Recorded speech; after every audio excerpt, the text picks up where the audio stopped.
मेरे कहानी का शीर्षक है साइन डाई। साइन डाई कहानी उन दिनों की है जब मैं इंजीनियरिंग कॉलेज में पढ़ता था।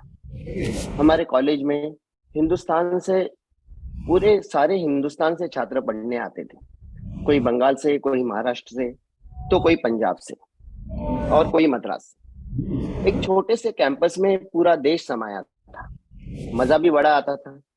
नए दोस्त, अनेक भाषाएं, उनके अजीबोगरीब एक्सेंट। कभी कभी झगड़े भी होते थे, लेकिन हमारे सीनियर्स हमारे मेंटर हुआ करते थे। दूसरे ही दिन हम गले मिलो करते थे। हमारे यहाँ कुछ सीटें विदेशी छात्रों के लिए भी होती थी, जिसमें अधिकतर छात्र नेपाल से होते थे। बाकी श्रीलंका, मलेशिया, जॉर्डन जैसे देशों से होते थे। ये लोग भी हमसे काफी घुल मिल कर रहते थे। सबकी रैगिंग होती थी, फिर भी किसी को कोई प्रॉब्लम नहीं था। हम सारे एक माला में पिरोए हुए सब एक मोती थे। वैसे हमारी लिविंग कंडीशन कुछ खास अच्छी नहीं थी। गर्मी में पारा 45 अंश डिग्री जाता था, फिर भी हमारे कमरों में पंखे नहीं थे। सर्दी में पारा 3 अंश जाता था, लेकिन बाथरूम में गीजर नहीं थे। विंग्स की लाइटें कभी जलती ही नहीं थी। डर्टी वाटर टैंक का पानी कुछ ज्यादा ही डर्टी रहता था।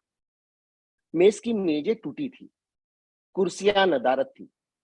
अथॉरिटीज को बोलो तो कहते थे फंड्स नहीं। अब तो हमने किसी से कहना भी छोड़ दिया। सर्दी लगे तो नहाओ मत, गर्मी लगे तो स्टूडेंट क्लब की रीडिंग रूम में जाकर बैठो और पढ़ाई करो। अब तो आदत सी हो गई चली थी इस जैसे चीजों की। लेकिन एक दिन अचानक हलचल हुई। टंडन हॉस्टल की एफ विंग ग्राउंड फ्लोर के सारे 12 कमरे खाली करवाए गए।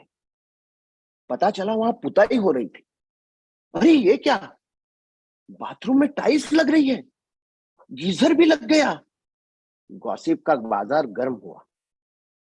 क्या, और ये सारे कमरों में एसी लग रहे हैं? नहीं भाई, हमें पंखे चलेंगे। हमें अजीबो गरीब सपने आने लग गए थे। और फिर एक दिन हमारा सपना टूट गया। पता चला 10 टांजानियन स्टूडेंट्स का एक बैच आने वाला है, जिसके लिए कॉलेज को स्पेशल ग्रांट मिली है। अथॉरिटीज ने हमें हिदायत दी थी कि ये हमारे स्पेशल गेस्ट हैं, इनसे ठीक सा बर्ताव करना, कोई इनकी रैगिंग नहीं करेगा। अरे सर, यहाँ बाकी भी इंटरनेशनल स्टूडेंट्स हैं, उन्हें तो कोई स्पेशल ट्रीटमेंट नहीं है। लेकिन हमारी अथॉरिटीज तानाशाह थी। 10 स्टूडेंट को वह स्पेशल बैच कॉलेज में दाखिल हुआ। ना वो हमारे हुए, ना हम उनके। एक कोल्ड वॉर सा चलता रहा। बस किसी चिंगारी की जरूरत थी। और वो दिन आ गया। रात के करीब 10 बजे होंगे। हमारा मेस हॉल एक ही था, और मेस हॉल में 16 काउंटर्स थे। उनमें से एक काउंटर उनके लिए रिजर्व था।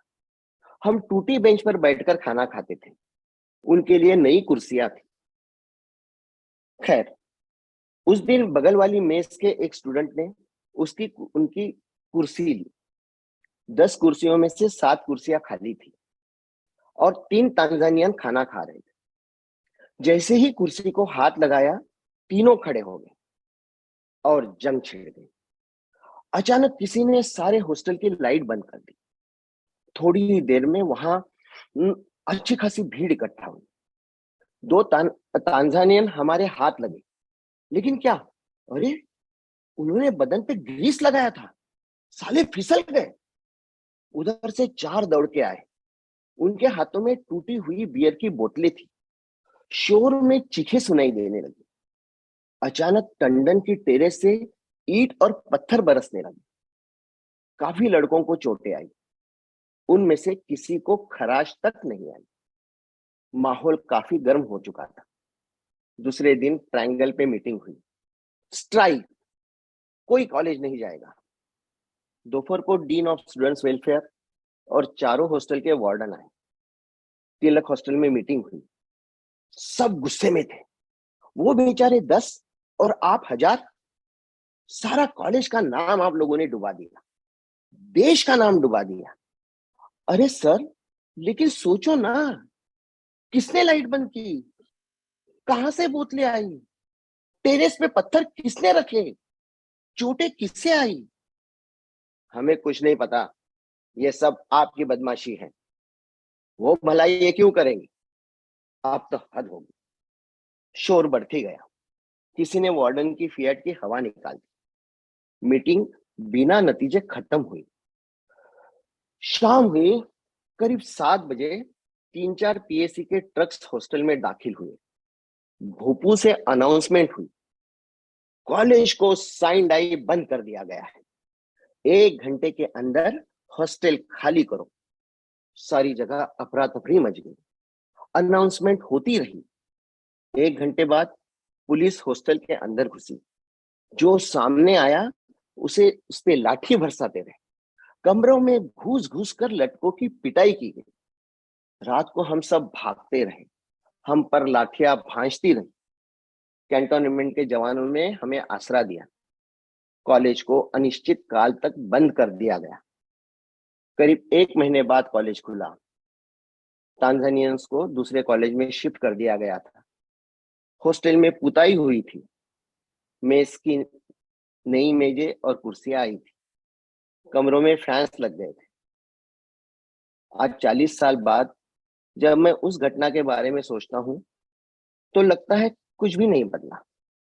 वही दमन आज भी जारी है। 40 साल पहले भी हमारी बातें नहीं सुनी जाती थी और आज भी नहीं सुनी जाती। लगता है नए पंखे लगाने का वक्त आ गया है। धन्यवाद।